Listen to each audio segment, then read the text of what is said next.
नमस्कार साथियों, आज के वीडियो में हम भारत और समकालीन विश्व जो एनसीईआरटी की पुस्तक है कक्षा 9वीं के लिए, उसके पाठ 5 यूनिट 5 जिसका नाम है आधुनिक विश्व में चरवाहे, उसके मुख्य बिंदुओं को जानेंगे और महत्वपूर्ण बिंदुओं को मैं आपके सामने बताऊंगा। तो वीडियो में अंत तक बने रहें, अंत तक वीडियो को देखें। और आपसे निवेदन है, यदि आपने चैनल को अभी तक सब्सक्राइब नहीं किया है तो आप चैनल को सब्सक्राइब कर लें और बेल आइकन को प्रेस कर लें, घंटी वाला चिन्ह प्रेस कर लें, ताकि आगे जब भी वीडियो अपलोड किया जाएगा आपको नोटिफिकेशन मिलता रहेगा। आधुनिक विश्व में चरवाहे, आधुनिक विश्व में चरवाहे कैसे थे, उनके उस चैप्टर के मुख्य बिंदु बताऊंगा मैं। पहला बिंदु है वनों और चरागाहों को आधुनिक सरकारों ने नियंत्रित करना शुरू किया और उनकी पाबंदियों से उन पर भी असर पड़ा जो इन संसाधनों पर आश्रित थे। जम्मू और कश्मीर के गुज्जर बकरवाल समुदाय के लोग भेड़ बकरियों के बड़े बड़े रेवड़ रखते थे। इस समुदाय के अधिकतर लोग अपने मवेशियों के लिए चरागाहों की तलाश में भटकते भटकते 19वीं सदी में यहाँ आए थे। जैसे जैसे समय बीतता गया वे यहीं के होकर रह गए और यहीं बस गए। हिमाचल प्रदेश के चरवाहे समुदाय को गद्दी कहते हैं। गढ़वाल और कुमाऊं के इलाके में पहाड़ियों के निचले हिस्से के आसपास पाए जाने वाले शुष्क या सूखे जंगल का इलाका को भाबर कहते हैं।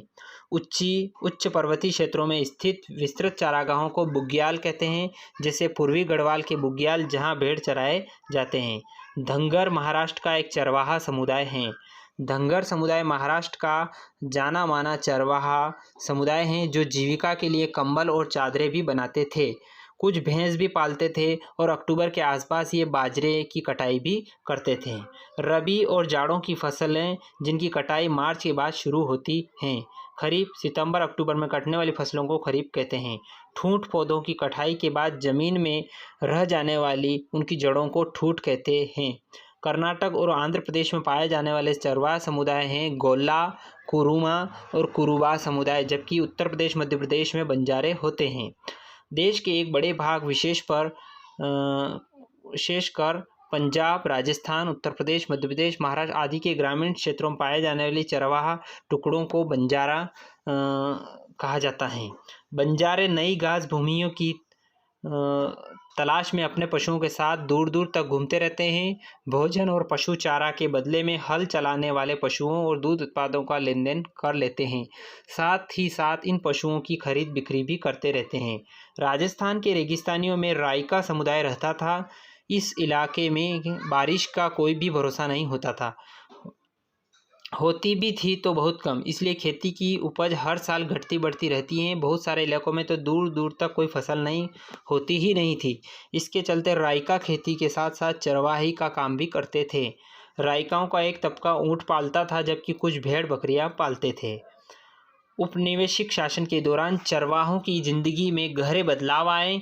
उनके चरागाह सिमट गए। इधर उधर आने जाने पर बंदिशें लगने लगी और उनसे जो लगान वसूल किया जाता था उसमें भी वृद्धि हुई। खेती में उनका हिस्सा घटने लगा और इनके पेशे और हुनरों पर भी बहुत असर पड़ा। परंपरागत अधिकार, परंपरा और रीति रिवाज के आधार पर मिलने वाले अधिकार को परंपरागत अधिकार कहते हैं। वन अधिनियमों ने चरवाहों की जिंदगी बदल डाली। अब उन्हें जंगलों में जाने से रोक दिया गया, जहां उनके मवेशियों के लिए बहुमूल्य चारे का स्रोत थे। जिन क्षेत्रों में उन्हें प्रवेश की छूट दी गई वहां उन पर कड़ी नज़र रखी जाती थी। जंगलों में दाखिल होने के लिए उन्हें परमिट लेना पड़ता था। जंगल में उनके प्रवेश और वापसी की तारीख पहले से तय होती थी और वह जंगल में बहुत ही कम दिन बिता सकते थे। तो ये थे आधुनिक विश्व में चरवाहे के महत्वपूर्ण बिंदु, जिनको मैंने वीडियो के माध्यम से आपको बताया है। उम्मीद करता हूँ कि सारे मुख्य बिंदु आपको समझ में आए होंगे, आपको मुख्य मुख्य पॉइंट क्लियर हो गए। आप अपनी कॉपी में इनको नोट भी कर सकते हैं, स्क्रीनशॉट भी ले सकते हैं। तो साथियों, उम्मीद करता हूँ वीडियो को लाइक करें, ज़्यादा से ज़्यादा शेयर करें, और यदि आप चैनल पर नए हैं और अभी तक आपने चैनल को सब्सक्राइब नहीं किया है तो आप चैनल को सब्सक्राइब कर लें और घंटी वाला चिन्ह भी दबा दें, ताकि आपको नोटिफिकेशन मिलता रहेगा। मिलते हैं अगले वीडियो में। इसके लिए जय हिंद, जय भारत।